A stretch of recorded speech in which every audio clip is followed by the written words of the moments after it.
ለው ጠሁረት ቁሉብኩም ቀልባችሁ ጠሃራ ብትሆን ኖሮ ቁርአን ቀርታ አትጠግብም ነበር ሌላ ወንጀል ባይገባባት። ለነው ቁርአን የቀልብ መድኃኒት ነው፣ የቀልብ ምግብ ነው።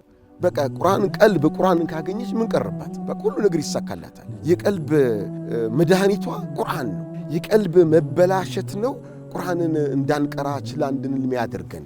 በአይን የምናየው ወንጀል ቀልብን ያቆሻል። በጆሮ የምንሰማው ወንጀል ቀልብን ያቆሻል። ይህ ዓቅል ተፈኩር የሚያደርግበት ወንጀል ቀልብን ያቆሻል። ወቁል ሊልሙእሚኒና የጉዱ ሚን አብሳሪሂም፣ ሴት አያችሁ አጅነቢይ ወዲያው ስበራ። ቀልባችንን ለማጽዳት ቀልባችንን ለማጧሃራት መልፋት አለብን። ይሁን ነገር ኦፕሬሽን ይደረጋል እኮ። ለምን ኦፕሬሽን የሚደረገው ለምንድን ነው? ውስጥ ያለው በሽታ ውስጥ ያለው ችግር ወጥቶ ሌላው ሰላም እንዲሆን ነው። አካል እኮ ይቆረጣል። ለምንድን ነው አካል የሚቆረጠው?